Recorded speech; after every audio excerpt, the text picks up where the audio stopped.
All right, boys and girls, here we are again at Frantic Nerdcast, episode 45, 5 away from the big 50. We're getting How old. are we, gents? Doing fantastic. And one thing that many of our listeners might know is that whilst we're 5 away from the big 50, we are not far from doing this for a whole year. Wow. Because we started in November. Did we? Yeah, there you go. November last year we started, and 12 months has gone very fucking quick. You guys had a slight pause over Christmas period, obviously. For Yeah, we had a slight pause there. I think we had a 2-week break when Brock spat out a child. Yeah, no, because we did a few. Christmas hit. It seemed like we'd done 2 episodes and then we were finished because we had a pause for about 6 weeks until Christmas was done. Then we got back into it, and then my little one arrived, so we had about a 6-week hiatus there, and we decided to smash through some episodes after that, and now we're closing in hard on episode 50. So one thing that is going to be happening is now that Zach has joined the crew full time, we have decided to go back to 1 episode a week because So he's off of probation? he's off. Oh, he's still on probation. Okay, but, cool. Oh, damn it. it's a 13-year probation. So originally the idea was we're going to make 2 episodes a week, make them shorter episodes, kind of thing. But that didn't really work. And then we added Zach, which added even more time to it. I waffle too much at times. I was going to say, we ended up making more episodes that were longer than the shorter than the ones we were making previously. So, it's fun times. So, we're going back to 1 episode a week. So, essentially, the plan is that Fridays, as it has been, the podcast will come out. And then Wednesdays are now going to be Plays It. Cool. Episodes, if we've recorded them, which we try to record as many as we can, but sometimes life gets in the way. It was very handy having a few in the bank, and then we used the ones in the bank. That's right. And then every second Monday will be Sequelize It. And that should be the schedule for the time being. But off of schedules and on to how's everyone feeling on this wonderful, we're recording this on the 30th, the day before Halloween. Pretty good. I went and saw Venom last Friday. Was no spoilers yet. No, quite entertained. Overall, quite good. I've got some thoughts of how it could have been a little bit better, but overall, very well done, I thought, in my opinion. That's good to hear, because all this has just been people bagging on it. But I've been lucky enough to not see too much of the social media stuff about it so far, so I'm hoping that remains until I see it. So the only I've seen a little bit of hate saying it's probably the weakest of the 3, which I do kind of agree. Well, I mean, number 2 wasn't great. No, it wasn't. Yeah, but overall, I said it was quite good. Be interested to see if they do bring Tom Hardy back again. He's pretty much said he's done. He said he's done, but then there's a few rumors I've seen saying that he wants like a Logan style send off as well. So wouldn't surprise me if we see him again later on, but not too sure. But I said overall, it was good. I think I'm happy that he's done the 3. He was great he's great in 2 of the 3. I'll reserve judgment until I've seen the 3rd. But I mean, I'd love to see him in like little cameos and snippets and stuff like that. I think that'd be awesome. As for seeing him in like prominent roles again, I mean, I don't know, maybe in several years' time if they do something, whatever. Like he was great in the role. That'd be good to see. But I think more of a cameo thing. Well, that's it. I said it's only rumors I've seen that he wants to come back, and there's always that talk that him and Tom Holland want to do a movie together, but. I said, that's been kicking around. Whatever happens, obviously happens. But yeah, I'll give you more details once they still have seen it. I have been watching on Netflix. I discovered it last night when I was just putting Netflix on. It's called Muscle Mayhem. It's a little 5 or 6 episode doco series on the American Gladiators, like the original American Gladiators. Yeah. It's really intriguing. I've heard there's quite a few stories in the background of that show. So it's interesting. It's a really intriguing show. I highly recommend people watch it. I haven't finished it yet. I'm pretty sure it was called Muscle Mayhem, the unofficial story of the American Gladiators. Let's put that on the list then, and in a few weeks' time we can come back to it and tell everyone our full thoughts. But all right, wanted to give a look. I travelled across the state a little bit, went to parks just to see some family and whatnot. That is a little bit of a way, not too far, about 6 hours, but went across and it was good hanging out with family and whatnot, and got to play a little bit of Digimon because one of my younger cousins is into like a lot of video games, and I introduced him to a few card games and what. So it's good to crack out the old Digimon, but the TCG or the TCG. So it was good to crack that out. The problem is that he fucking whooped me. Played 3 and he got 3 straight wins. So thank you very much for that, Harry. You'll be happy to know that from everything I've seen, the Gundam TCG is looking like it's kind of as an amalgamation of One Piece and Digimon. Okay. So, I've not actually watched any playthroughs of the One Piece yet, but Digimon highly enjoy it. So I think didn't we played a game on TTS? I think we read the rules, and we got like through a few turns, and we're like, "Fuck this!" And then we just went to playing My Hero. That's because right, we were. It was around the time we sort of got into My Hero, so it sort of stuck. Universes is one of the best card games made, in my opinion. Still is to this day. It's fantastic. All right, well, let's jump straight into the movie. So let's get into the rumor mill, as we always do. Let's take up way too much time with rumors. We need to stop calling it the rumor mill because It's not rumors. It's the social media shit we've read on screenshots. Facebook. All right, I'll start off. Ralph Fiennes, who most people would know was Voldemort, has confirmed that 2 of the 3 28 years later have already been filmed. Did see this? And I read that. I didn't even know it was getting turned into a trilogy. Neither did I. So yeah, it's going to be a trilogy. And Sweet. Fuck yeah. See, 2 I of read them have that. already been filmed. I read that and wasn't Yeah. all that shocked because I haven't really watched the franchise yet. But didn't realize it Oh, was dude. that big. I need 28 to days later, to this day, is one of the best zombie movies ever made. add it onto the Zach must watch Yeah. list. Brave is That's still a growing list. yeah, it is. Brave is still to be done. I've got one that I hope is true. Stargate remake coming in cinemas. That's been in the bag for a while, I think. I read this a while ago, screenshot it, was super happy. Reading it again, I'm like, this is definitely one of those fan things, considering apparently Chris Evans is to be starring as Jack O'Neill, Rami Malek as Daniel Jackson, and it looks like it was meant to be a remake of the original where they go to Abydos and meet Ra and things that kickstarted the TV show. Yep. I remember going and watching that movie. It was a great movie. I love the movie. I love SG1. I liked SG1. I love Atlantis. Stargate Atlantis was phenomenal. Stargate Universe was fucking excellent as well. SG1, my main issue was 6 seasons of the same baddie.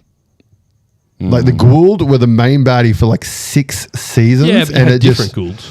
I know, but it was the same story over and over fucking again. Yeah. Like 3 seasons, because once they got into the new baddies, like the fucking Ood or whatever, that's Doctor Who. The Replicators. So the Replicators were awesome, but it was like the Ori. evil ancient things. Yeah, Yeah, the Ori. See, that was, I liked that because it was just it was something new. Yeah, it was new. It was definitely not like. So I think the Anubis arcs were the best by far.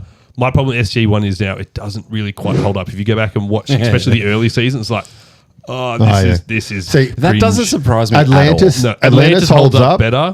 SGU, like Universe, really holds up, and it's a travesty that show got fucking cancelled. My biggest problem with if I could pick a Stargate movie to make, I would like them to make the Atlantis movie they started but finished. That got cancelled.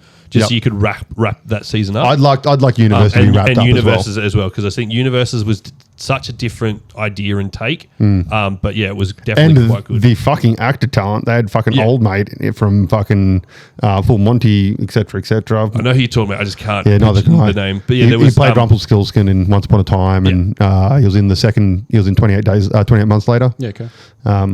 Whatever his name is. He's an excellent actor. Yep. Anyway, over to you. Now, this isn't movie related, but I figured we weren't going to get to this Probably piece not, anyways. But it's comics. Okay. Jim Lee and Jeff Loeb are returning to Batman for Hush 2. Well, there's already been a Hush sequel. I am not aware of a Hush sequel. There was Hush Part 1 and Part 2. Yeah, but I'm pretty sure there was another Hush after that. I don't think there was. Pretty sure there was. I still don't think there was. I'm pretty sure there was another Hush after the main Hush. Well, anyways, we can Google that whilst we're aside. debate, But in any case, super fucking excited for that. That'd be awesome. That would be fantastic because Hush is one of the best Batman stories besides No Man's Land. I reckon Hush is probably a second to No Man's Land. I reckon I'd probably prefer Hush personally, but it was just because it was one of the earlier ones Have you watched that I read. the animated movie? No, I haven't Good. actually. That was really good. But yeah, I want them to make No Man's Land into a 3-parter like they did within. Oh yeah, that'd be sweet. Yeah, that was because No Man's Land is my favorite by far, but it's like a five trade pack plus the Cataclysm trade pack that comes before it. So it's really 6 trade packs. Yeah. But I just love the fact that Superman rocks up in it and he lands and then he's like, I'm here to help. And Batman's like, fuck off. Yeah. This is my town. Naturally. Fuck off. Okay. This one. Just on that, from my brief Google, I don't believe there has been a sequel. I think this is the sequel that's coming. Okay. Movies coming in 2026. Now, 2026 is going to be a big fucking year for us nerds. It is. Avengers Doomsday, and then 2 months after that, Spider-Man 4.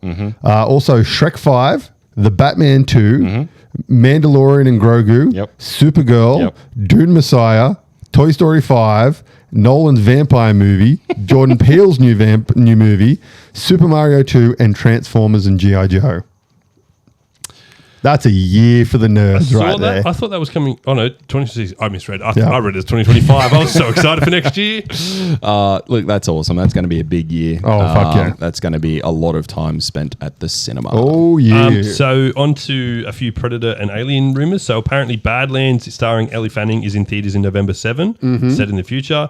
There is also a secret Predator movie that will release in some form before Badlands. Supposedly it's a cartoon. An animated anthology film. Yeah. Following like Animatrix style. Yeah, so and then three separate stories battling fierce warriors across different eras. And then because of the success of Prey and Romulus, they're going to do, apparently looking at an Alien vs. Predator 3. Oh, speaking of Romulus, I was at like a nerd bar in town near where we live, and they've got like VHSs on the bar and stuff like that. They have like Nintendo 64 and stuff. Yeah, what is this Dreamland you speak of? And I was in there, and I'm standing at the bar.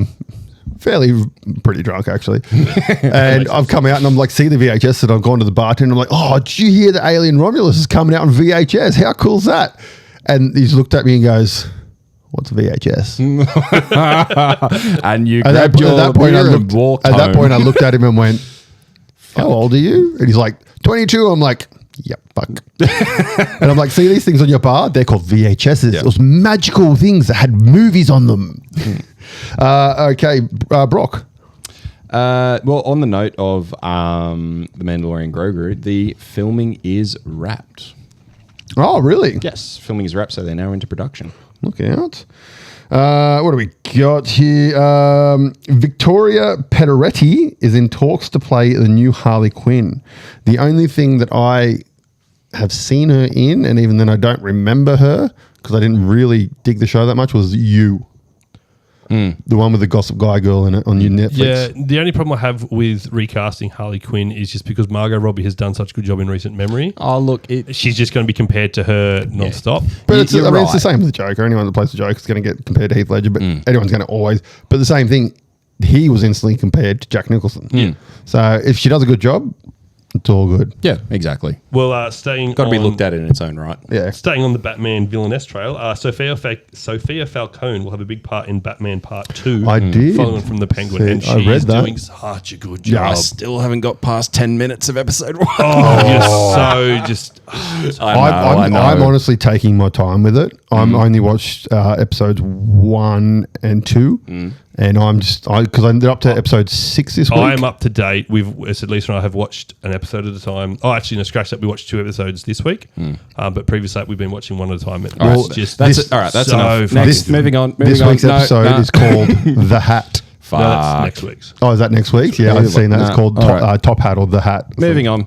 It's your own fault. In the realm of Batman, Tom Hardy has expressed interest in reprising his role as Bane for the Deathstroke and Bane team-up movie in James Gunn's new DCU. Yep, I'm good for it. So am I. Give us Joe Manganiello as well. Fucking oath. I want Joe Manganiello. I want him to have a decent trot at that. He's a great actor. 100%.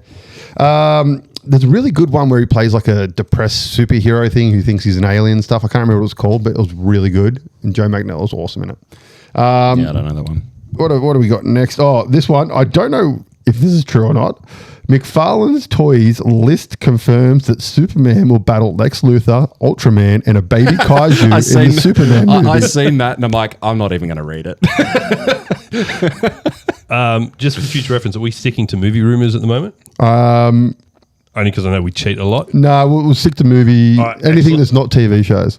All right, so according to Hulk Hogan, the autobiographical I've movie seen about this. his life was going to be made with Chris Hemsworth was set meant to play him. They got but it axed. didn't happen due to contract issues. However, Hogan said the script was so good that, in his opinion, if it had been made, both the movie and the actor would have won an Oscar. Yeah. Well, that's just Hulk Hogan talking. I doubt it, but you never know. But that was meant. Yeah, it was meant to happen. Like Chris Hemsworth was super fucking excited about it, and yeah. I wouldn't be surprised if, as I said, with all the WWE things coming to Netflix, that Netflix doesn't pick up something like that and moving forward. Potentially. Well, I mean, Iron Claw was fucking phenomenal. So Yeah, one of my mates watched that who's not a big wrestling fan and like raved about it, said yeah, that we it's should a watch it. So yeah. fantastic film. Yeah, like it. Yeah, it was a good movie on its own. Like the wrestling was just sort of what it pivoted around. Yeah. Like the actual story for it was incredible. All right, so I have a games piece. Video games, that is. Mighty Morphin Power Rangers Reader's Rewind launches on December 10. And it is going back to that old school 90s, like side view 8-bit of going through and doing the there's been a lot of fighting them. style. There's and whatnot. a Ash vs Evil Dead one that's just come out as well. So it looks Ghostbusters one. It looks fucking awesome. Yeah, We'll that's throw awesome. we'll throw some photos up on it, but that's seen that. And then we've also got like the video, like them going down motorcycles down the road and whatnot. That's awesome. It looks fucking awesome. This is one of my possibly favorite rumors that I've read for this week. Hallmark are releasing 32 new Christmas movies this year. 32 Christmas And movies. 30 of them will be the same plot, just with different characters. No, they'll and all be the different- same plot. They go to a foreign country, which is somewhere in Europe, but they're all obviously British. One of them will be royalty. The other one, like the female, will probably be a reporter or a cook. They'll fall in love by pretending to be someone else, and all ends happy. My only problem with that is why isn't it more? This is true. This is true. This is, I would say, a topic for a future podcast, but we should probably do our top 3 Christmas TV shows and movies. We could, yeah. That's Do you know what I heard on the radio the other day? Mariah Carey's All I Want for Christmas Is You came out 30 years ago this year. Now, it did not reach number 1 until 5 years ago.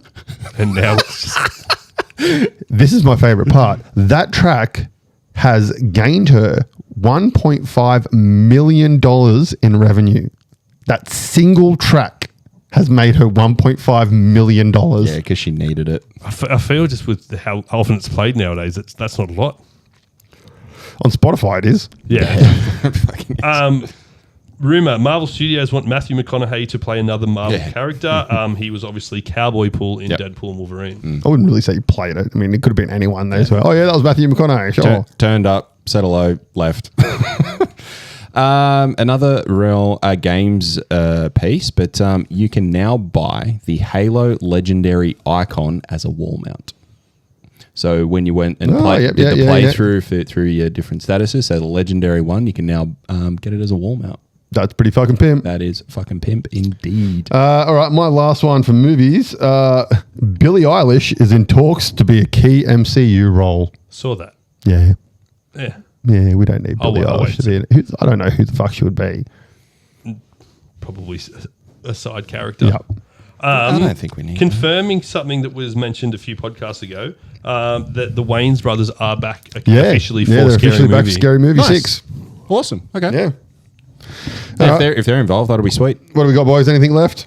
I've got stuff for TV, so All Yeah, right. I've got a that bunch of later. TV ones. Well, we're going to do something new and fun in this episode, something we haven't done, and something I'm pretty sure I've seen played on many British chat shows and stuff like that before. Have you been listening to British chat shows, Zach? No, I saw it pop up on a reel. Fair enough. Fair Okay, enough. so we've each found two American films, or just general Hollywood films, that have had their name translated into a foreign language. And usually they'll change it to something ridiculously stupid that has nothing to do with the movie. So we're going to give each other one, and then we're going to try and guess what that movie is or what genre it belongs The example for this is, in French, the movie Jaws was translated into Los Dents de la Mort, which is, in English, Teeth of the Sea. So that's sort of the premise. Obviously, I didn't do that at all. But you know me, I listen to something and do something different. I got foreign films with the name of them, and then you guess what they're about. Oh, that's in no way what we were doing. in no way what we were doing. I it wasn't. literally sent you the example. And I read the first line and I didn't read the example. Well, at least I know what I'm clipping up from this episode. I'll start. All right. All right, you can So start. this is a very popular film that is being when released in Portuguese. O Poderoso Chafeo, the powerful big boss. Godfather. Hey, yes, that's it. Boom, nailed it straight away. Oh, I definitely got this wrong. All right, well, we'll go and then you can end. I've got a whole heap of them, so we'll just ignore you. No, and we'll just don't keep ignore going. me. Well, I needed two because I didn't cheat, but I cheated. Well, I didn't cheat. I went on my own route like I usually do. I have a French one here. So, Okay. Mama, j'ai raté l'avion, which translates into English, Mum, I missed the plane. Oh, That's Home Alone. Yeah, Home Alone. Alone. Yeah. You just keep. I'll go in at the end because Okay. mine is completely irrelevant to what you're doing. So this one is Japanese, and in Japanese, and I apologize any Japanese people listening. Werudu Supido Mega Makusu, Wild Speed Mega Max. Mad Max? No. Wild Speed Megamax. It's not just speed, is it? Or Fast and Furious? That's awesome. So they are Wild Speed Max, Wild Speed Mega Max, Wild Speed Max Tokyo Drift, Wild Speed Mega Max, and it's like all just Wild Speed with Max and shit chucked after it. That seems funny. All right, so this one is Italian, and good luck. Okay, here we go.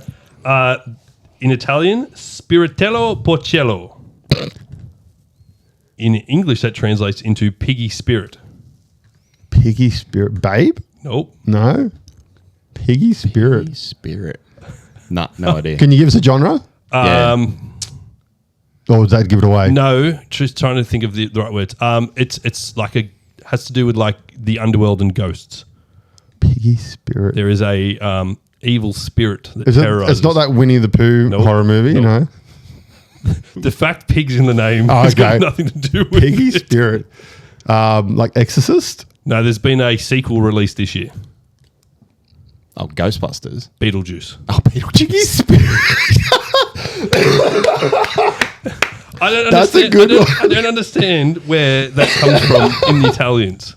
Like, what's Beetlejuice got to do with pigs? But Yeah. That's a good one. That's a good one. I only did two because I expected Brock Well, to do I- his homework, but he didn't. So I did a lot of I was homework. only going to read two of mine, but I've got plenty of them. I did a lot of homework. We're still going to do mine. Okay, in French, this film was called Danser Sexy, which is in English, Sexy Dance. Dirty Dancing. No, that's what I thought it would have been, but it's not. What's the other one? I think of the Magic Mike. No, No. Is it the Flashdance? no. I was thinking of those breakdancing ones they did, but I Like Step Up and whatnot. Yeah. Yeah, Step Up. Step it up, it is. Yeah. Okay, this one's I like this one. In Finnish, Tarientio Väkivalasta, stories about violence. Kill Bill. No. Genre? Action. Stories about violence. Fucking most movies. Yep. You're on the right track there. Lethal Weapon. Like in terms of like it's a series. But you're on the right track with the person who made the movie. Oh, so it's a Tarantino Or film. Pulp Fiction. Yeah. Nice. When you know the movie, you're like, oh yeah, story, yeah, that makes Except sense. for fucking Piggy, whatever. This one you will not get. It's Finnish again. Kadeskian Makt Ustaja, the 8 passengers. Nailed it. The 8 passengers. Ocean's 8. No. It's sci-fi. Sci-fi. Because if I didn't give you that, you're never going to get it. You're still probably not going to get Alien. it. Yes. That's just the first one that popped to mind, wasn't it? Yes, it was. All right, I've got two more. All right. This one's German. Der Ritter der Kokosnuss, the Knight of the Coconut. If you think about it, this one's pretty easy. The Night of the Coconut. Oh, God. No. All right, I'll give you a little hint. Oh, Oh, Holy Grail. Holy Grail. The Holy Grail, How is yep. that the night of the coconut? Because they're nice I with get coconuts. that, but it's... Oh, yeah, I'm thinking wrong. Night. And the final one I have is also German. Vollnusse. Full of nuts. Oh, God. This is a comedy. I kind of gathered that one. Full of nuts. Yep. Airheads is coming to mind, but it's clearly not it. Ice Age. We have talked about this movie previously. We've talked about a lot of movies. Yeah. Yeah. No, No, you're not going to get it anyway. Dodgeball.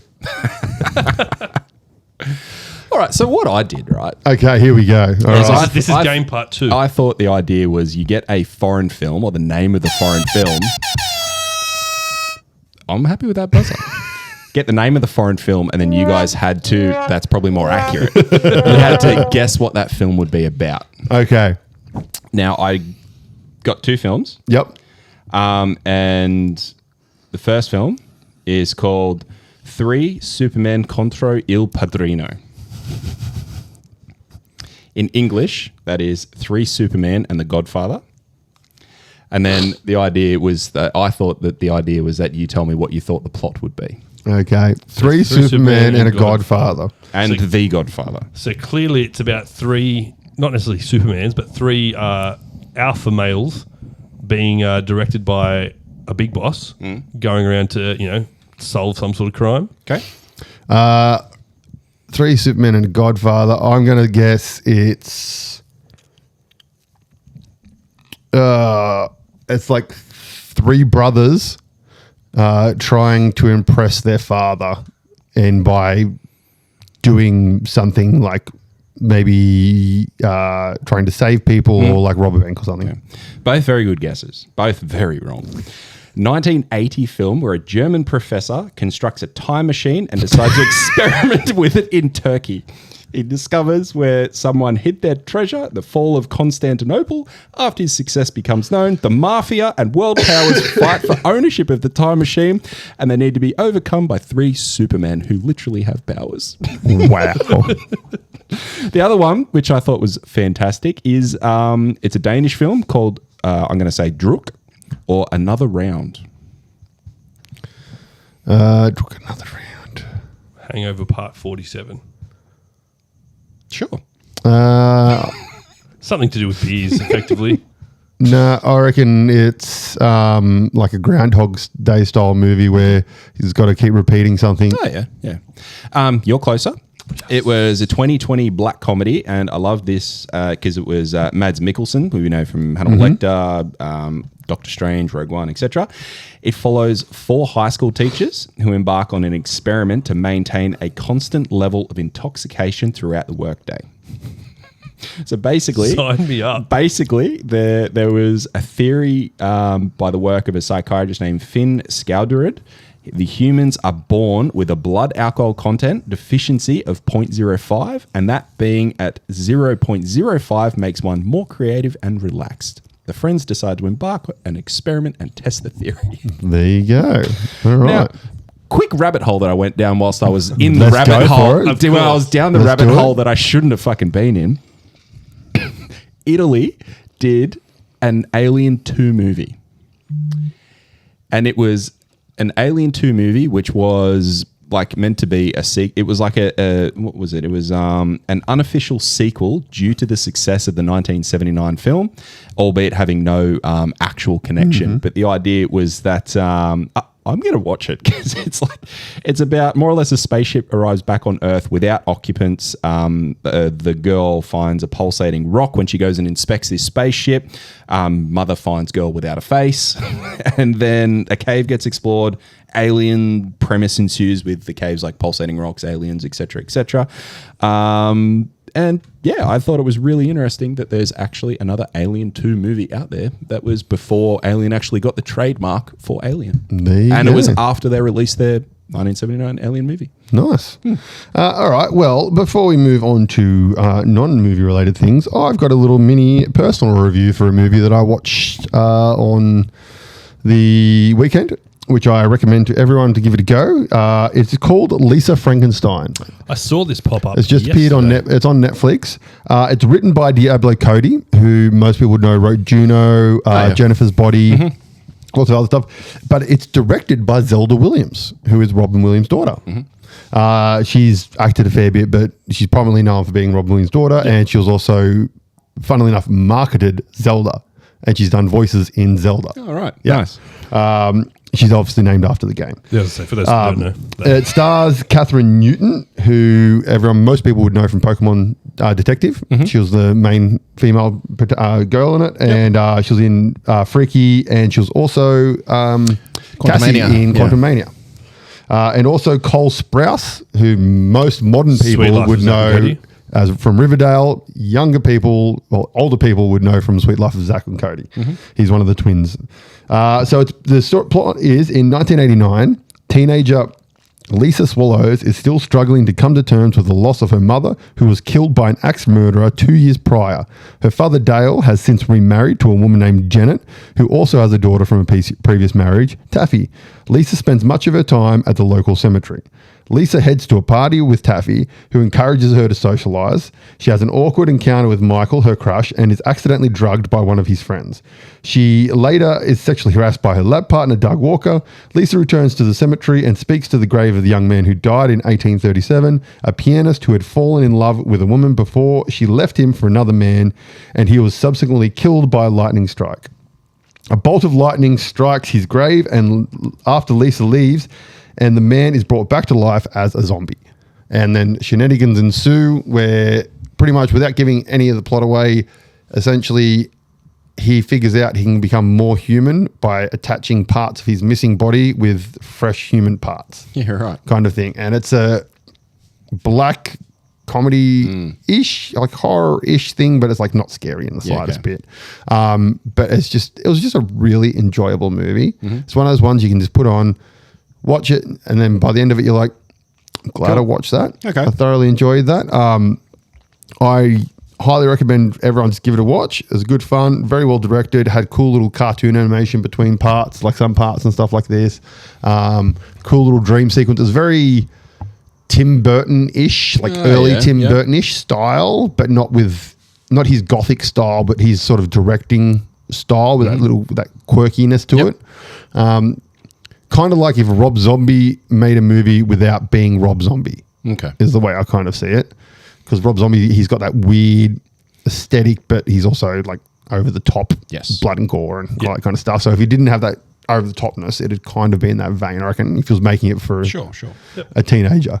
But it was good fun. And I just thought I'd bring it up and watch it and recommend it to everyone to have a watch. Go check it out. That's right. Now, let us move on to trailers.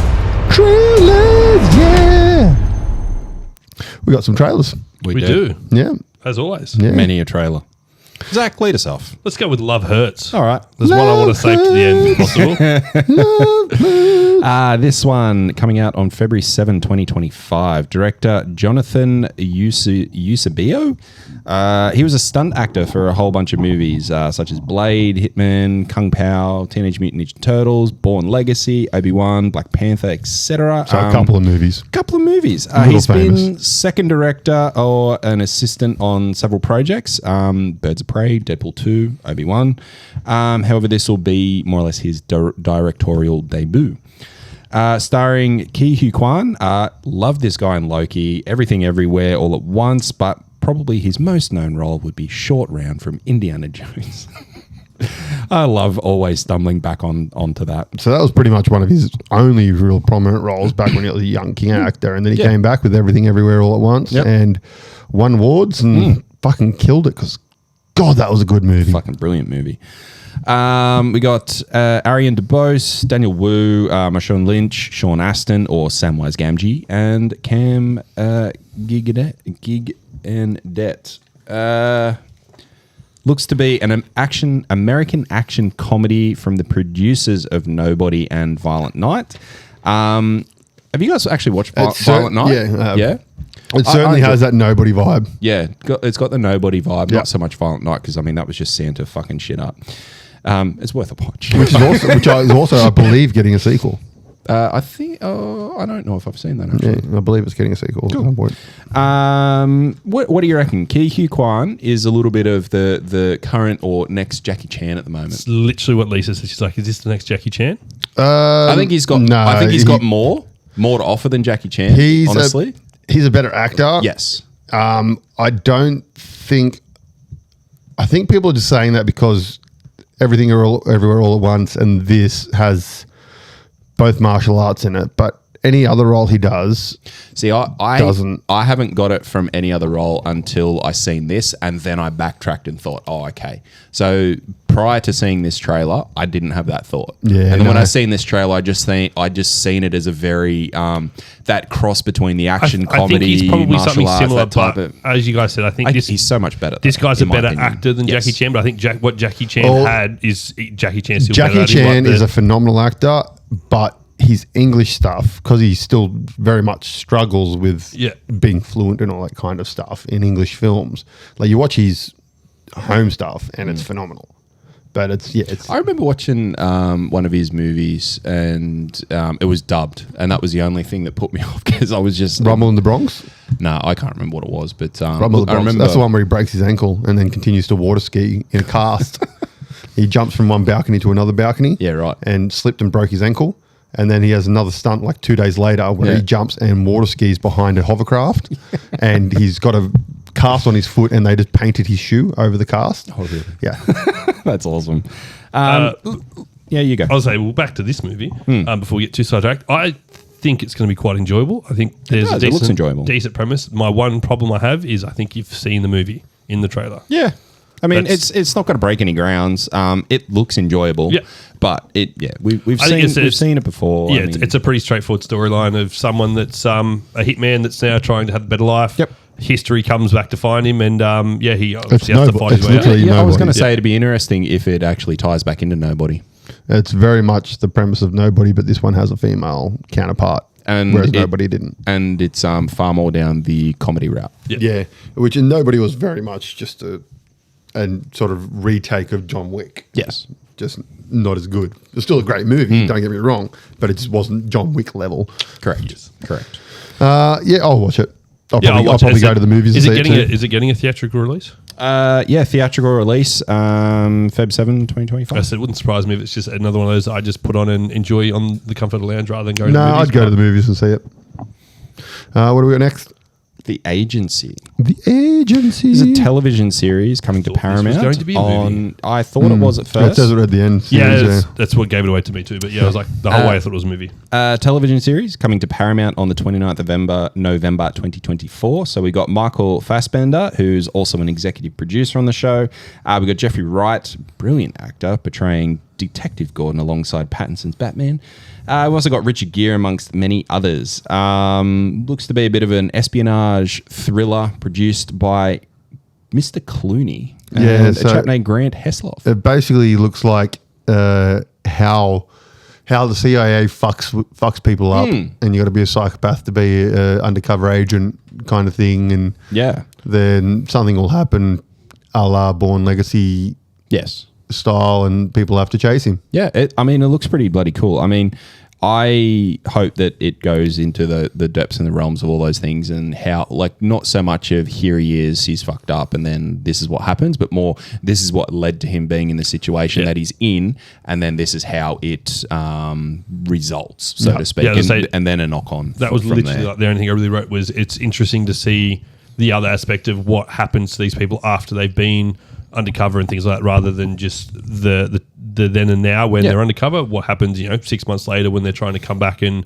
reintegrate back into society when they're obviously fucked up and used to doing heinous things because of their job. Yeah, exactly. I mean, and I love Fassbender. He's a brilliant actor. It gave me reminiscence of one of his movies called The Snowman, which was a psychological thriller back in 2017. So it just had that sort of aura about it, and that was a great film. So if it can sort of bring that through to it as well, just get those dark tones. Being a and TV whatnot, show and- too, I think it'd allow them to dig deeper into some of these storylines, Yes. which I think will help a show like this. I think fitting it into a movie, I think might have been a bit too rushed for some of the themes that are involved.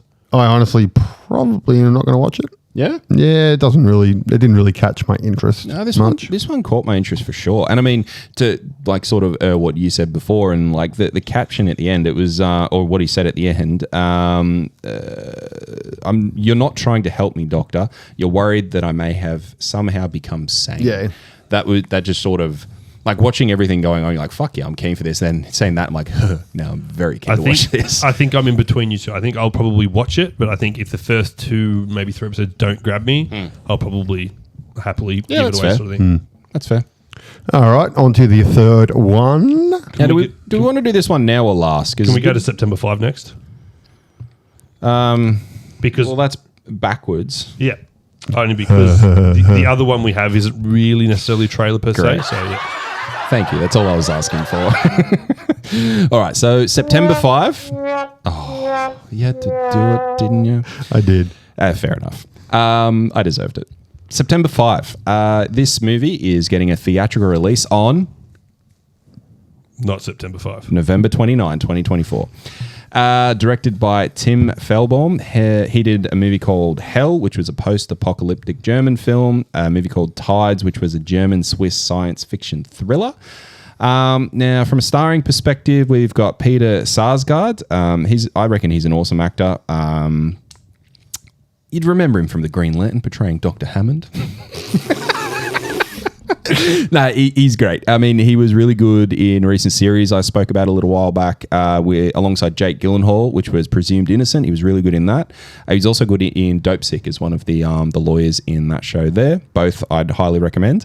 We've also got John Magaro, Ben Chaplin, Leonie Benish, Corey Kinson, amongst many others. So we've got an historical drama following the 1972 Munich hostage crisis from the perspective of the ABC sports crew covering the events. More or less, they were there to cover the events because they were the people that were there and closest to it to cover it. Yeah, so obviously they were there covering the Olympics, but when the hostage system breaks down, hostage situation breaks down, they're there on the ground in the Olympic Village, so they have direct access for camera lines and things like that to see what's going on. Mm-hmm. And yeah, I like how it starts to go into that those themes of should things be aired on the news and should certain things be televised. Yep. Are we airing it? Are we causing it? Kind of situation. Yeah, blah, blah. And they hit that within the trailer as well. Yeah, I think it's going to be really well done. It looked really well made from the trailer. It just depressed me a little bit, knowing that it's not a fun subject. Exactly. It's not a fun subject, and I suppose the only thing that's got me intrigued into watch is I'm interested in the story and how the story's told. Yeah, I'm very interested in that perspective. Yes, exactly. Because we've seen the other perspective, multiple. Like we saw Munich with Aussie's own Eric Benner. Argyle, is it Argyle? Yeah, Argyle. Yep. So it's very interesting to see it from that sort of just outside perspective. Yep. Yeah, so it's unfortunately for me, I feel the trailer did nothing for the what the movie could be.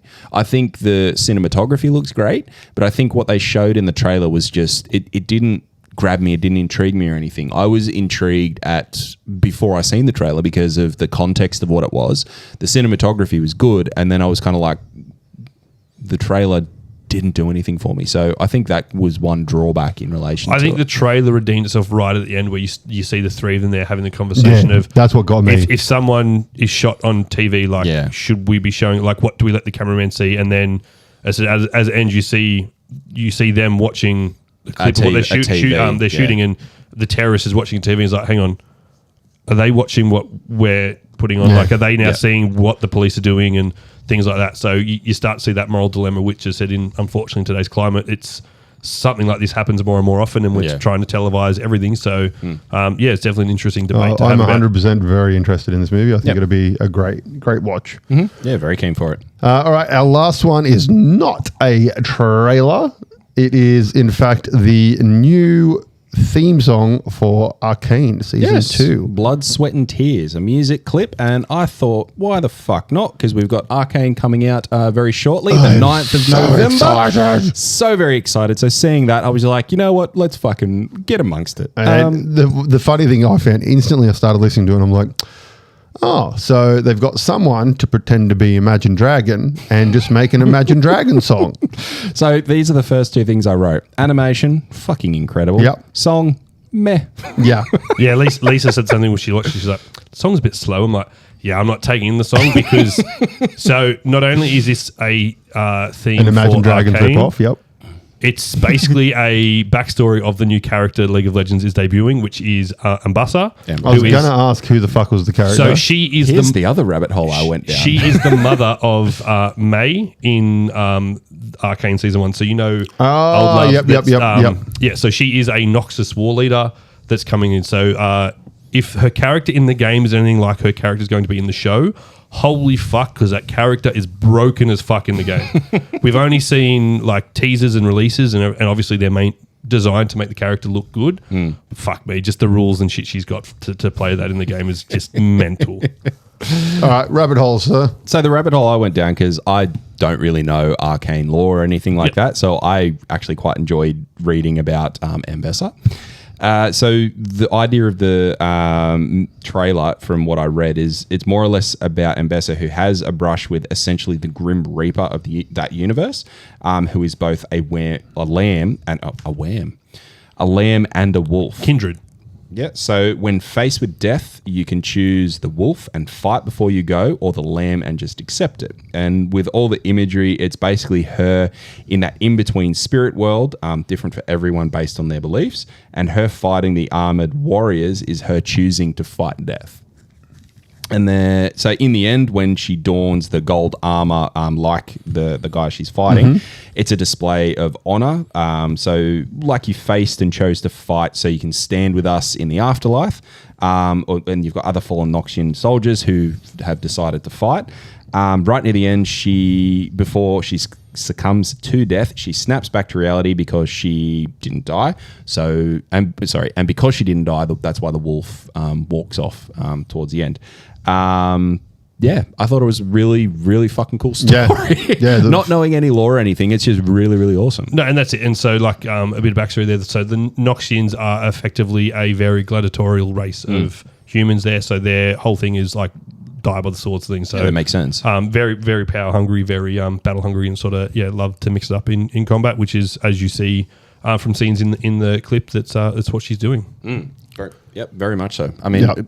Awesome clip, shit song. Well, I was going to say it'd be up there with, if not the worst, one of the worst actual like music songs that League of Legends has put out. Because I haven't heard many of the other ones. It's the worst. Watch I think it's called Hero. Yeah. It's a really good film clip and like shows characters like punching the fuck out of baddies and stuff, and like it's a pimp film clip and a pretty good song too. Yeah. You can basically just type in League of Legends World Championship songs, and they have had many throughout the years now. There's probably at least 10 years of songs there. So nice. And a lot of them are usually very, very, very good. Yeah. Recommend it. All right. Well, let us jump into where are we? Boom, boom, boom, and this one. TV shows. Were we on TV shows? No, we're on trailers. Now we're on TV shows. Okay, so let's knock out a couple of rumors. My first one is that Sarah Michelle Gellar wants Zendaya to be the new Buffy the Vampire Slayer. Okay. Which I am all fucking for. I think Zendaya would be a fucking vampire slayer. I wouldn't have expected us to get a new Buffy, but I'm not upset with the casting It's choice. been in the works for a long time. They've been trying to reboot it for ages, and there's been a couple of rumors of different actresses and stuff playing them. If you get someone like Zendaya in, it'd be a very different tone to the original show. Yeah, I mean, there's obviously not going to be a Joss Whedon because he's been hardcore cancelled. But it's like, would it be the same show without Joss Whedon? Like, 'cause it doesn't really matter which actor plays Buffy or any of the characters in it. In my opinion, it's all about the story because it was all metaphor for adolescence and going through puberty and all that kind of stuff. And like, Joss Whedon was a very fucking talented writer and showrunner. Yeah. And I mean, can someone else pull that same story Oh, off? look, for some of the things that we get these days with shows, like, yeah, it's probably not going to be what Buffy was previously, But also- we can still get something amazing within that same vein. Yeah, so they could also go down a very different theme. It could be a lot more darker and sinister and things like that. Like, I just think with Zendaya and like the performances that she puts out there to date, I think it would have to go down like a little bit more of a darker, not completely dark, but kind just of not. more your Sabrina remake kind of route. Yeah. And also, I it would agree. be a very expensive show to have Zatanna. 100%. There goes your budget. Shit Yeah. writers, shit show. so Jessica Jones is back. So Christian Ritter will reprise her role in Daredevil: Born Again, and Luke Cage is also rumored to be coming back as well. I did see that. Yeah. In season 2. Yes. Which I believe they've already started filming. I I think they went straight into it or some shit like that. Technically, they've already filmed it because they filmed the that's first right, season that's twice. Right. Yeah, that's right. That's right. They axed the entire show and refilmed the entire show. I haven't finished watching Tomb Raider yet, the new animation that's up there. Haven't started yet. I watched a couple. It's okay. It's for not what bad. I've seen. It's already been renewed for season 2. Oh, nice. I've only got one more. Good Omens is coming back for a third Fuck season, but it is a single episode, movie length episode, essentially. And Neil Gaiman will not be involved Fair enough. because he as well has been cancelled. Very much so. Well deserved as well, from what I've read, which is unfortunate. Well, I 'cause say- he's I a very haven't- talented I haven't man. read. Oh, I say I so I didn't think don't anything think I had been want to. I don't think anything's been confirmed. It's just still more allegations. That yeah, being do investigated. some googling on his allegations. Ooh, shit. Okay. That's I look forward to finishing it off.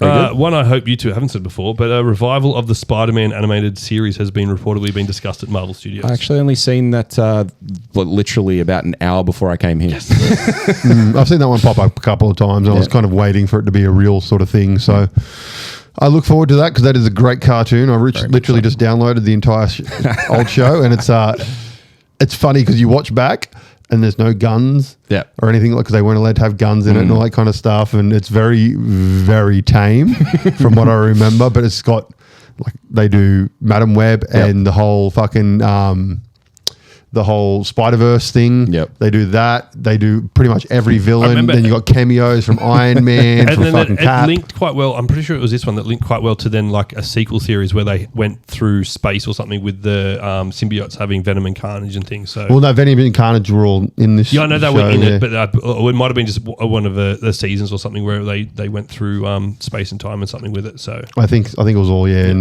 the single show. The Legend of Vox Machina. So that's just wrapped up for season 3. Zach looks disappointed, so I'd say I've that got a- this is something I've that got a he was flow going on to say, for it. and it's been renewed for season 4. It has indeed. it has. You said you're done. Yeah. Well, on that, so Critical Role is coming down to Australia for some live shows. Yes, they are. That'd be very interesting to watch. Over to you. Tomb Raider. Apparently, it's getting a live action series starring Daisy Ridley as Lara Croft. No, Yeah, I'm not keen. no. Give Laura another go. Laura Vandervoot or whatever her name was. What was her name? Vander something or other. The chick who played her in the most recent movie. Give her She has another said crack. she'd like to continue Yeah, as well. give her another crack. She was good in my opinion. It was just poor writing. Yeah. My last one, Gen V is officially coming back for season 2 on Prime Video. Get ready for more action, drama. Yeah, and that dark was- superhero Do you have a date? fun. Because it kind of got put on 'Cause, hold yeah, it a got put little on bit hold when when, all Yeah, mate died. that's what I saw that. I was thinking there's no date here, but I haven't seen a rumor about this for a long time. So Because I feel a lot- like it's the last thing that I seen was around when he passed, and it was that. But that was it the kind of start got put of the on year, wasn't it? Yeah, Yeah. well, it was Yeah. a while ago. Yeah. Spider-Man Noir will fight Sandman in the first I did see episode that. of his series. Yeah. I thought that was going to be a movie. No, it's a TV show. Excellent. Yeah, show. Cool. They're filming now. All the pictures keep popping up. And I've got one more. Oh, whoops! It was movie. So but while you anywho, think about that, is Nicolas Cage confirmed for that role? Oh yeah, 100%. Right, Yeah. sweet. he's in. The late great Christopher Lee will return as Saruman in Lord of the Rings: War of I did see Weird. that. Just- yeah. So they're recorded using, voices or something, yeah, isn't it? so they're Yeah. using archival footage recordings of Christopher Lee doing line readings from his time on the Hobbit films. That's pretty cool. Yep. Okay, so we are going to talk about quite possibly Marvel's best TV, one of their best TV shows to date, which has been getting rave reviews. And that is Agatha All Along. It is really fun. Now, really as good. of the time of recording this, as I said before, it is the 30th. So tomorrow, the final 2 episodes are released. But hit the spoiler button anyways, because I'm sure that we'll say something and it hasn't been out for I don't even have the I got rid of the spoiler button because fuck people. Spoilers. This is the new spoiler button. For how often you hit that button? How often do you think we spoil shit? Fair. Yeah. Okay, so Every time we open our mouths. we are talking about episodes 1 through. Or do we need to 8. cover 1 and 2? Because haven't we already covered them? Yeah, really? we covered them a while back. And we? it's only up to Yep. episode Yeah. 7. Oh, 7, sorry. So it's really like 3 to 7. Yep. In any case, So great. Oh yeah, it's great. It's fucking fantastic. I mean, They've killed it. It's got so many little things that are awesome. I love all the bits when you've got Rio in the background. So Rio is deaf. Whether she like when they were doing the Ouija board, Yeah. and it spells out death, and she just sort of sets back and goes, and then and like just pure context because you know that she's deaf, but nobody else sort of does. And then you've got the clairvoyant looks at her and just sort of goes, I know you. That was awesome. But there was one other one which I actually pissed myself laughing when they get the brooms. Yep. They go up into the air and Rio does the pure like witch's cackle that you Yes. hear. And he's like, fuck yeah, that is awesome. It's like when they made those brooms too, and they're like, "You've got to make it for someone else." So one of them makes this lovely, detailed, pretty broom. Yeah. Hands it and, Yep. You put a lot of effort in this. Can't say the same. One thing I am pissed off about the fact that we learned that from fucking Funko Pop, ruining things from fucking everyone because she was deaf. I didn't pick up on that. I didn't see the Funko Pop thing, so Yeah. I didn't know about Wiccan and deaf. Yeah. I worked deaf out pretty quickly. It took a little bit longer to work out Wiccan, but I worked it out. He told me, but I didn't know who Wiccan was, so it didn't really matter. Yeah. Kind of, I gathered Wiccan from the start, and like that, I pretty much presumed that was who it was. Death, I wasn't 100% sure on. Yeah, okay. But pretty much as soon as I saw the room, I was like, oh, yeah, that makes sense. Yeah. Oh, I mean, it But makes 100. the visual of her as Death looked so good. So fucking good. Yeah, I loved it. Like the lower jaw being the skull and stuff, and then Yep. she had the green crown because Yep. she's the first green witch, and like just the knife in one hand and that, and look, as good as all of the episodes were, like I love how every episode each episode. Has a start and finish. But yeah, it's like a complete thing in its own right. Yeah. And then each test that they do is focused on that particular person and that sort of thing. But one of the things I've been watching New Rockstar, and one of the things they pointed out, which I didn't notice until they pointed it out, every single room it has something to do with stuff that's in Wiccan's room. So his bedroom, all the stuff on the walls and all that kind of stuff, everything that's on his walls has Great. something Now to I've got to do go back and with look. each, Yeah, I was gonna say, I haven't really watched it in that with detail. each one. It's, Also- it's fucking hilarious. So that sort of leads me on to one of my few negatives was, it's a negative for the moment, I think will become a positive later on, was his backstory episode for Wiccan felt was a bit too slow and Yeah, drawn out. I I didn't quite enjoy it. In my opinion, that's the worst episode of But the season. if that then, obviously, if he becomes a bigger character in the universe where there's that sort of the Marvel version of the Teen Titans, whatever, that there's rumors they're putting He's together a at young the moment. Avenger. Young Avenger. Yep. That'll make sense then because that's effectively his origin and you're going to get all that sort of stuff, which will be I fine. felt that whole part could have been sped up so much more, like Yeah. condensed so much more. Like I understand why they dragged it out like that, but I just felt it could have been felt condensed so that much more. Could have then been combined with, so that's episode 6, that could have been combined with episode 7, which, because you have the link between those two with the Sirius Witch, who then obviously is the focus of episode 7. So No, that episode was perfect. I was going to say, I know, it's it was- too hard. Do not fuck that Yeah. episode. That episode was The perfect. linking between Yeah, everything no, was amazing. The writing in that episode was fucking chef's kiss, man. linked to all the cards, the way that she was doing her filling in her gaps as Yeah. she was traversing Like, through was awesome. I don't think Like, people understand how hard it is to write an episode like that jumps back and forward 2 times and do it successfully. be coherent. Yeah, because you do something like that a lot of the times. Most people will watch it and be like, "The fuck that's just fucking sloppiness."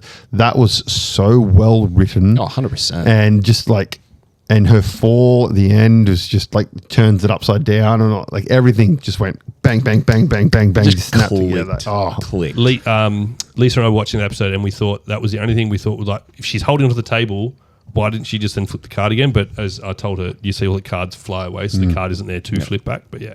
Cards have all flied away.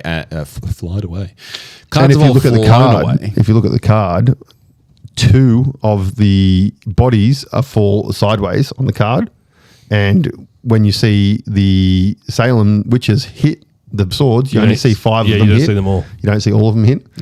So there's 2 of them are probably still alive. Yeah, okay.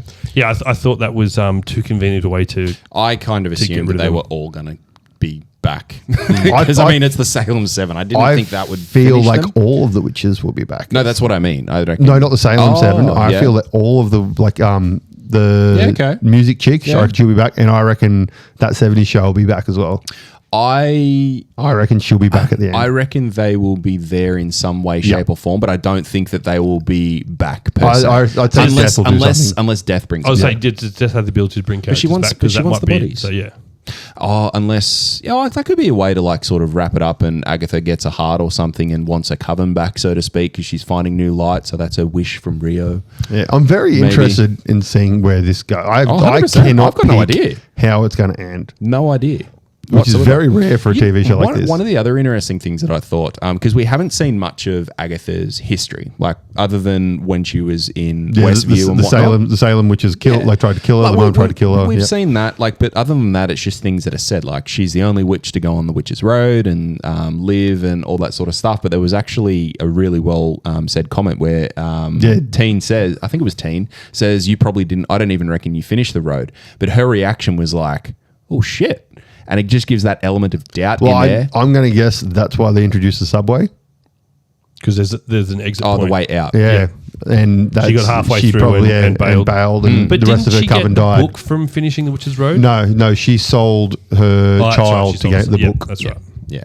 To Mephisto. There's like a few different things. But I mean, it could also be that she did get to the end and she got it. It was just that when she got to the end, maybe there is a big sacrifice that you need to make to get what you get. So maybe it was like, oh, you didn't even finish the road, and she felt all that pain again because maybe she did actually have to give up her child at the end of the road to get the Darkhold, etc., etc.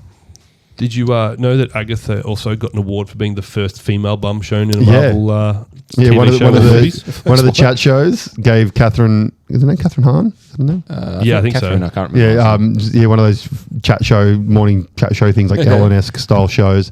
They gave her an award for being the first female to show a bum in a Marvel movie, in a Marvel show. Fair enough. Yeah. Good on her. Yeah, But overall, it's been quite good. I know at the start it was getting a bit of hate at the start, like as it was coming out and things. But it's been fantastic. Marvel fans are so fucking hard to appease, man.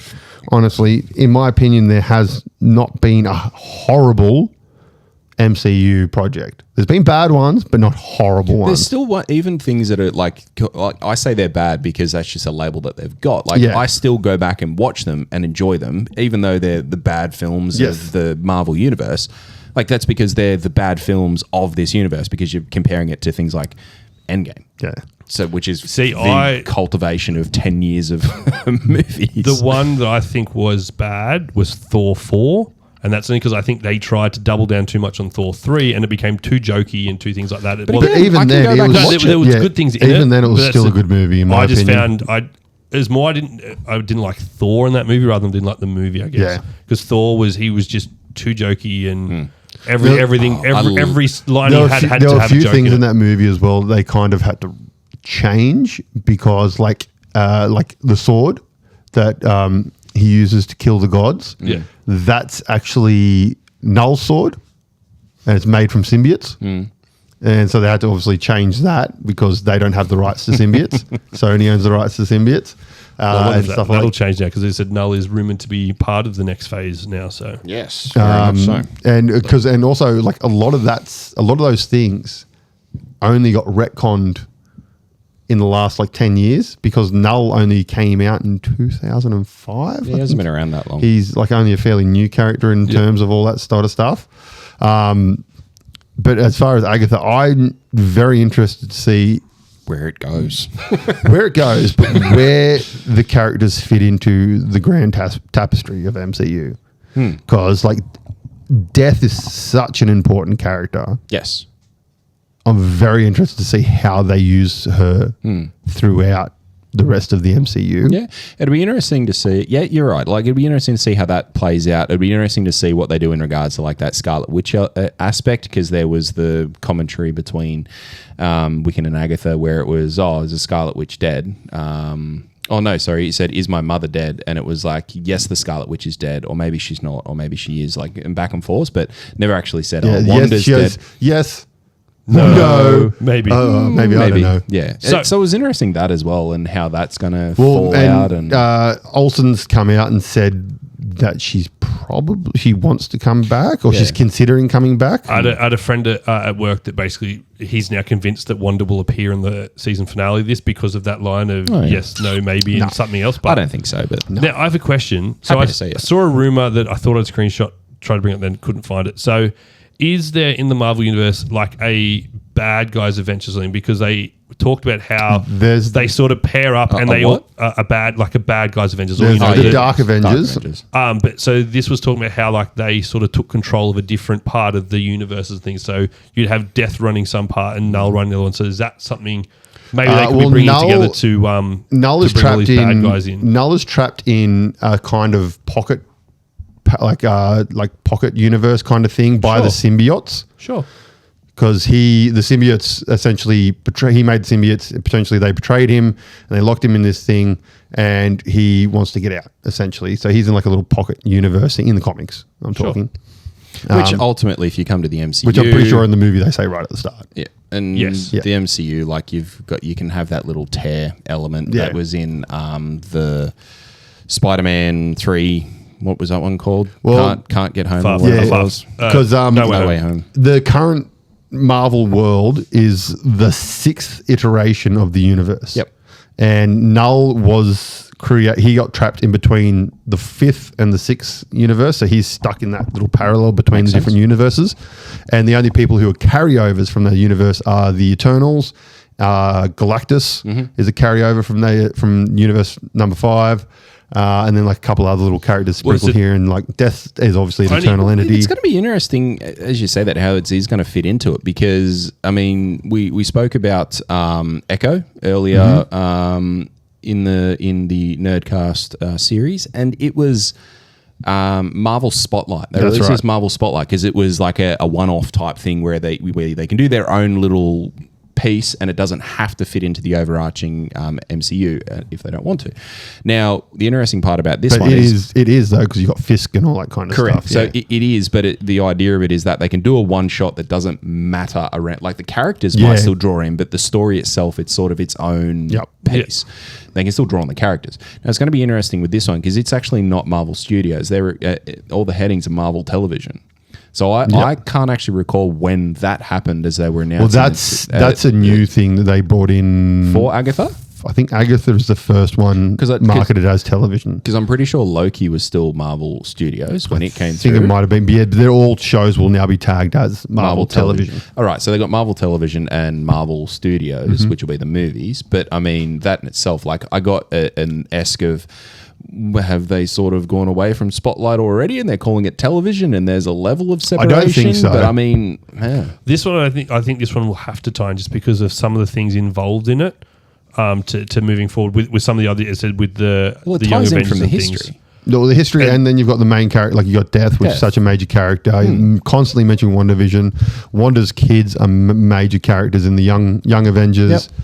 Which they're forming. But back to the idea of where characters are going to fit in. You've now suddenly got 3 or 4 big of the big bads running around. You've got Doom coming. You've got Galactus. You've got, who is it that's going to room to be at the end of this one that you just said gave her the book? You got Mephisto. Parallax. Is it? What was the baddie from Doctor Strange? Oh yeah, Dormammu. Yeah, Dormammu. But you've got Null. You've got all these big bads coming around. So that's why I thought they might end up doing like a big bad Avenger sort of group of sort that's going to have their run. So you've got essentially Dark Avengers, which are like your sort of kind of like what they've done with Thunderbolts. Yeah. But Thunderbolts were like Thunderbolts are essentially like the Suicide Squad of the Marvel world. They're created by Norman Osborn in the comics, who was the Green Goblin. And Dark Avengers were like your more magically and kind of like Justice League Dark in DC. It's like your magically characters and sort of that kind of thing. I think that with the introduction of all these big bads, so to speak, I think they're going to be more so big within their own arcs. So Null, he'll be big within the Spider-Man trilogy. Then you've got Dormammu, he'll be big within the Strange trilogy, and things like that. Well, I mean, and then Denzel Washington was the rumor to play Dormammu, wasn't it? I remember you telling me. Yeah, I'm the pretty other sure week, it was Denzel Washington. Yeah, so I mean, you've got these people who, they're going to be around for a little bit, but I mean, will they, rather than have them as these big bads that are going to culminate in like a big epic Avengers movie again, I just think that would end up being too much. So Doom will be yes, the big because one. Doom has always been one of the biggest baddies exactly. in the Marvel comics. So they'll have Doom, whereas the other ones, I think they'll be big in their own right, but not as like an Avengers threat level. It'll be like Spider-Man, but then to Spider-Man with Null, and then. But to beat Null, they'll get a couple of cameos through, similar to what they did in No Way Home when you had multiple Spider-Man. So they'll get other people drawn into it. And Mephisto will be like your magical side of stuff. So you'll have potentially Wonder, but like Doctor Strange, Agatha, and like that'll have Mephisto as well, which will connect in that world, which also heavily links to X-Men. With like magic and stuff like that. Well, my favorite X-Men. And that's the thing, like Mephisto might tie into like that X-Men arc. So Mephisto might be the big bad amongst like the X-Men, so to speak, and they might carry it that way. Because, it's just, it'll end up being too much to bring them all together. Yep. In my opinion, anyways. Yeah. I fucking agree. All right, let's jump into one little last thing. Game. I forgot we were doing this. That's right. This is yours, I buddy. had a bit of fun about this. So I thought, why the fuck not? Mobile phone games, because everyone carries around their mobile phone in their pocket and everybody's got at least one game on there, whether it's for the purpose of something that you return to because it's something you find entertaining, or if you just need to pump out a big shit and you need something to pass the time while you're Mine's in there. for pooping. It's the only time I play. It's for pooping. So for me, I have been a regular player of Pokemon Go since it came out in 2016. When this came out, I fucking loved it. Yeah. It gave the real world element of going out, catching them all when you go through the Kanto region to get your 151. Like, I fucking loved it. I remember our mate Dave gave me a call one like 7 o'clock. I was going, I'm going for driving town for Pokemon. You coming? Oh, I was like, 100%. all right, I'll come in. And that's the thing. Like so often I just find myself going out and doing that. It's like, what am I doing? I'm watching TV. Actually, no, I'm going to go catch some Pokemon. And I would go out on nights. I found myself in around Nobbies quite a lot, walking the break wall. Yeah, it was always a good place to catch Pokemon in town. Yeah, exactly. There. And it was just one of those things. It was entertaining. I remember we were walking along Civic Park there, and all of a sudden you just see 1,000 people running this way. Exactly. Where's everyone going? There's a Kangaskhan that way. All right, and we're off we go. Yeah, and you still get some of that hype today when they do release some of the new versions of Pokemon. Like, it's not quite the same. I agree, it's not the same, but there are still certain events and certain things where you get these mad followings. I do appreciate it when I have double back because my nephew is keen on it, so I dabble in with him every now and then. I do like how it is easier to catch Pokemon. I know when it first came out, like I'd be at my house and not a single Pokemon ever spawned there. There was no Pokestops, there was nothing. So I literally had to go to the house. So it was good in that sense. But the big kicker for that was actually COVID. Yeah, because when COVID came around, they found that there were so many people who couldn't get out, and so people were just like they weren't able to play the game. So because of that, they boosted the spawn points massively. They increased the amount of gyms and station what are they? The Pokestops. They increased the amount of them, but they also increased the radius that you could actually interact with detect them. Yeah, exactly, because people were like literally just unable to play the game because the idea was get out there and do things. See people. Say hello. Thoroughly enjoyed it when we found a cheat to it where you could it gave you a joystick and you could actually move your character around the screen. So that was great fun. Yep. But it, as with all Pokemon things, it sort of lost its hype for me when I stopped seeing the originals and. The hype is unfortunately still there. As soon as the originals went, I was like, I don't care anymore. No, I got all my originals. That's why I'm excited by that new Pokemon series. Yeah. Back to the 151, baby. Yeah, that'd be awesome. That'd be awesome. Or 152, technically, because you remember in the original game, you could get that glitch. Oh, Character? missing no. Yeah. Yeah. Yeah, some of the kids at school go, "Oh, I've got all the Pokemon." I was like, "You got missing no? What's that?" You have all the Pokemon. Exactly. The missing no, that your max level of Pokemon was 100 and you'd get it and it'd turn into something else with a level of fucking 400. Yep. I used it. You can only use it once though, because as soon as it leveled, it went back to like 10. No, I used it for the glitch so you could get it was extra items. Yeah, if in your sixth slot or something, it became like infinite basically. So you do that with your rare candies and your master balls and exactly. that sort of stuff. All right, Zach, what do you got, mate? So I've went through. Obviously, I've got a few. There was like any of those word, all those sort of trivia based games. Always thoroughly enjoy. Oh yeah. There was another one called Flow where it was like the sort of like the pipes game where you got to get. Funnily enough, for a pooping game. I remember the flow. I remember the flow. I remember those games from back on like the 90s PCs. They were some of the early ones that came out. We had to put the pipes into the correct locations and get the. And this is sort of like you've got 6 dots there and you've got to draw to get them around and all that sort of stuff. But but the one I'm going to talk about is Plants vs Zombies Heroes. So here is the backstory for the game. This, from memory, is actually an amalgamation from the video game. Yeah, because the console video game. Never played it. Really? So there's actually a pretty decent sized console game where you would literally just have a team of plants and a team of zombies that battle out each other in like kind of like a Fortnite-esque type thing, just battling each other with plant-based guns. So this is a game I'm surprised you've never played because this is right up your alley. So the story: each day the plants and zombies battle as usual. After several zombies have been destroyed, Dr. Zomboss suddenly appears in his brand new Zombot Herotron 5000 and uses the Zombot's hero laser to transform a zombie into super brains. Dr. Zomboss is so ecstatic that he ends up accidentally pressing a button that says "Do not push." The Zombot malfunctions, resulting in the hero laser transforming a nearby sunflower, walnut, bonk choy, and pea shooter into their respective heroes: solar flare, walnut, grass knuckles, and green shadow. Then the Zombot explodes, and the hero laser transforms several other plants and zombies around the world into heroes. Now the battle fully begins as both sides are going to gather all heroes in the world to be the victor. This is a deck builder game.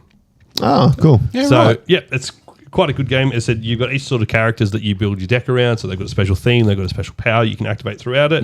But yeah, it's got a good little rank system where you can play. Wasn't quite sure if I haven't played it in a little bit, but it's always been fun. Wasn't quite sure it was still being supported, but apparently it still is. And yeah, you've got solo missions in there, so you can just go through and build your decks and play solo. Or there is, as I said, a competitive rank game where apparently you can still get matches to play people pretty quickly. So from playing the console game and hearing that that would transfer very well, like from what I remember in the console game, which was awesome fun. Yeah, that'd be sweet. Yeah, I want that to be a printed version now. It wouldn't surprise me if it is out there somewhere. But yeah, it's a lot of them are pretty hard to do printed versions, those like phone TCGs, because they a lot of them have like, play this and then these cards get power ups, and by your turn you're like, I don't know what has power ups and what doesn't have power ups. This might have 10 power. Oh, fuck if I know. Yeah, no. So this one, it's sort of you don't really gain money. It's one of those ones where you just gain an extra one per turn. So like Shadowverse. Yeah, style, as you go on, you can Hearthstone. do bigger and more. But yeah, as I said, it was always quite fun, and they're pretty quick games, so they don't necessarily go for long. So like maybe 5 or 10 minutes, and you finish your game, and you're on to your next one. So cool. Well, yeah, very fun. I have 2 honorable mentions just because I don't play them anymore. But I did play them for a little bit back in the day, and that was Shadowverse. But I stopped playing that because the downloads just got fucking ridiculous. Every time you opened, you had to download a fucking gigabyte file to play the fucking game, so I stopped playing it. And Marvel Snap. The Marvel Snap I stopped playing because everyone just had the same deck, and it just got fucking boring. Yeah. But no, I have a fold phone. So one of the ones that folds, you have the big screen in the middle. I call the middle screen the poop screen. Because it's as soon as you sit down on the toilet, you unfold that baby and that's your screen for pooping.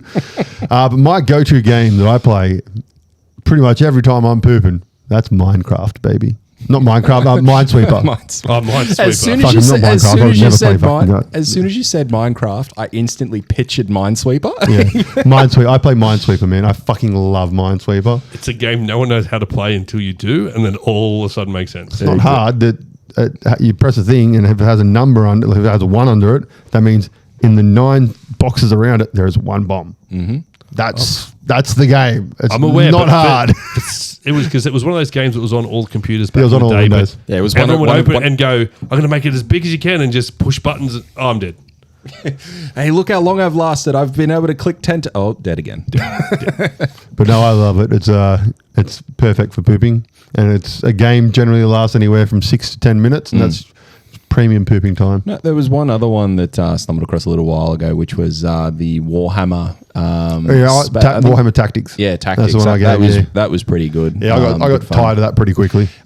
It was very easy to get tired of because you it smashes you through like the several levels, and then it gets to a point where you're like, right now to do give better, us money. Give us money, and we'll boost your character and whatnot.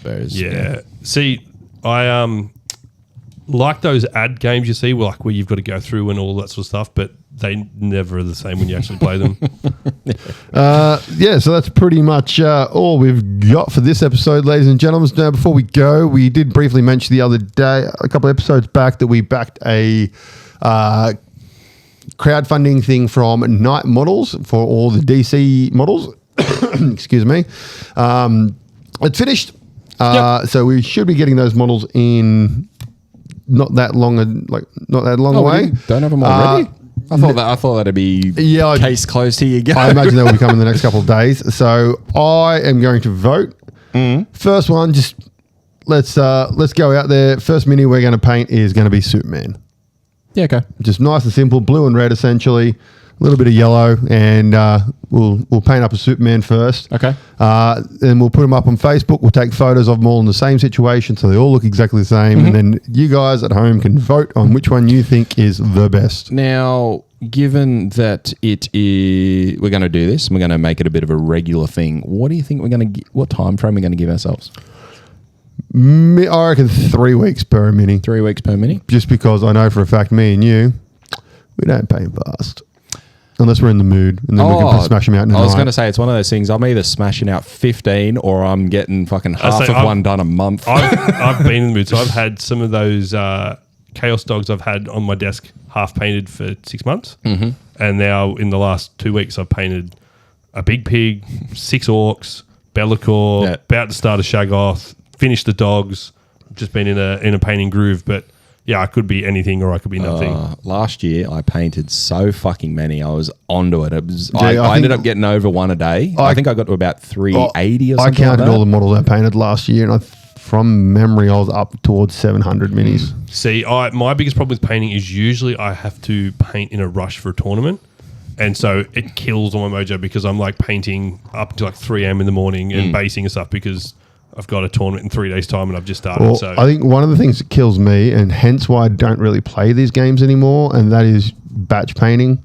I can't stand so when you got like 20 orcs you got to paint, so you just sit there doing the same thing over and over all night, and it just fucking ruins the fun for you. So I like just painting hero minis. That's where it's one of the good things about games like Crisis Protocol, because you get a mini, and that is the character. You get to paint all of them individually. You can spend some more time on it, enjoy it a little bit more. But you're right.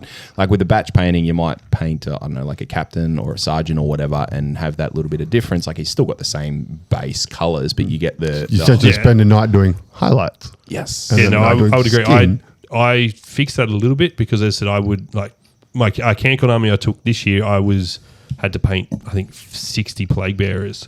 Whereas then when I started painting my Old Wood army, I was like, well, I've got 60 Chaos Warriors, but I'm just going to paint this squad and base up and complete that squad rather than do all of the same things. So still batch painting, but in a lot smaller batches. And taking that from start to finish was a lot better than just painting, all the silver, all the weapons and all the bone and that sort of stuff. One of the good things I did with some batch painting, and I'm going to stick to it, is my Necron.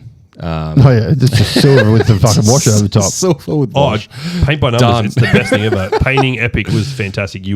I would undercoat, say, green for my Dark Angels, pick out a few the highlight colors, and then just a dark wash. Done. It was 10 minutes for 3 stands to be finished. Yeah, I'm looking forward to Warpath to come just so we can just smash out a fucking entire army in one sitting. I forget about that. We've got that coming every now and again, and then when I remember, I'm just like, oh fuck yeah. Contrast paints, though, as I said, as someone that hated painting, contrast paints has been a lifesaver. Ever since they've been out, I've painted Horde armies for the first time. So always wanted to do a Skaven army for fantasy, but painting 120 rats is just not appealing. But with contrast paints, it's literally a walk in the park because it is effectively your shade, your wash, and highlighting My all only in one. So. they've really got to look about them. Contrast paints, like when they dry, they've very much got like a particular look about them. And as much as I like having painted minis, sometimes you just look at things painted with contrast paint, and you're like, I find that especially on flatter surfaces. I don't think Space Marines, for instance, would translate too well because there's too many flat surfaces. But things like Skaven, because it's got all the fur and the texture, it doesn't look too bad. But again, too, it's pretty easy to fix that because then you can go back and dry brush over the top of it and fix it. Again, still a hell of a lot quicker than painting like layers and highlights and washes. Also, on games, I got an email today from One Page Rules. They've just released, because they've had a Fantasy Quest style game, so where it's like solo / co-op, like a questing style game with fantasy characters and your characters level up and all that kind of stuff. They just announced a sci-fi one today. Nice. So they've released it today, I believe. Rules are free, as with all games. And they'll be releasing minis and stuff in the Patreon, which I've got. So you build essentially a party of 4 characters, a la sort of Space Hulk style thing. Sure. And then you just fight lots of baddies and you level up and get items, and your heroes can take injuries, they can die, and you've got to make new ones and stuff like that. And so I'm keen to get some games of that in. Yeah, for fuck sure. Well, I'm going to backtrack something from last week. I've just found out that the Heresy game has demons involved, and because I have all the Nurgle demons, I'm going to just put up a small Heresy force and see if the game system is any good with demons rather than so that way. It brings I read the rules. I wasn't a massive fan of the rules. I said speaking to more of the Heresy guys after last week, I see why it's got such a big appeal because it is such a cool lore behind like the Horus Heresy, and being able to play that would be fun. So I'll be interested to give it a go. But yes, the Marine on Marine thing I still am not super fussed about. But I said being able to bring demons in, plus I said I've already got a bulk of stuff ready to go. It's just buying maybe 1,000 points worth of stuff rather than 3,000 points is what will get me into it. So and in honesty, going to give it a bit of a dabble. Warhammer games, like Games Workshop games, I've lost all interest in them just because they're generally way too fucking convoluted for what they actually are and the enjoyment you get out of them. I'm still keen to try Spearhead, which is the diluted version of Age of Sigmar. I'll play fucking Warcry before I play that. Warcry is Warcry one of their better games. Warcry's great. That was one of the ones that got me into it. Adeptus Titanicus are their best games in my opinion, but Adeptus Titanicus again got ruined by the fact of they never released Xenos. Just give me Xenos. I want fucking giant Eldar. Yeah. I've had them. They're really fun and usually overpowered as fuck because they're Eldar. The same in Battlefield Gothic. The Eldar in Battlefield Gothic was so fucking overpowered. Necrons I always felt were the worst in Battlefield Gothic because of the pulses and shit they had. Because it just and also they don't really have any fucking Titans. Necrons. Yeah. I think because Eldar got Titans. Eldar, Orcs, Tyranids technically to do with Bio-Titans. You've got Chaos, you've got Imperial. Tau technically don't, but it wouldn't surprise me if they're something it's coming not up hard in to the make future. giant fucking Gundams. Yeah, exactly. I'd honestly take Tau just because they look like Gundams. I'd DIY my own and fucking make them Gundams. Proxy. Yeah, I say I've played Tau in 40k, loved them, loved my stealth suits running around. I played Tau in Epic. Yeah, for a shooting army, they got outshot by Orcs in Epic. So I was like, this is just not fun. Orcs outshoot fucking everyone though. Yeah, but not they shouldn't outshoot Tau by this much and this sophisticated. So I wasn't too much of a fan of that. But yeah, Tau Epic. Tau Titans would be pretty cool. But what else? There's Orcs, Tyranids, Marines, or Imperial Titans, Chaos, Eldar. I don't know if there are any Dark Elder ones. I wouldn't surprise me if they're out, but I don't think there's any out Essentially, they just you just make Titans, the fucking wraiths and stuff corrupted. Yeah, and it said, Necrons don't have any, but again, it'd just be a giant fucking Necron warrior sort of walking around. So, but yeah, it'd be fun. Well, that's all we've got for this episode, ladies and gents. Make sure you follow us on all the socials and stuff. And we'll see you next week. Follow us, like, subscribe, share to everybody because we want to worm our way into your ears. That's the biggest one. Just make sure you do us a favor and share it to friends and family and pester them to like, comment, and subscribe on our stuff too, please. Yes, please. Bye. Hey guys, thanks for listening to Frantic Nerdcast. You can find all our latest news and information on Facebook or at franticnerdcast.com. You can find us on Instagram at Frantic Nerdcast. Find AJ at Weird Art by AJ. Find Zach at Frantic Kaz and myself at Frantic Brock. Please make sure to head over to our YouTube channel and subscribe for more YouTube-only content like Sequelize It and Plays Games.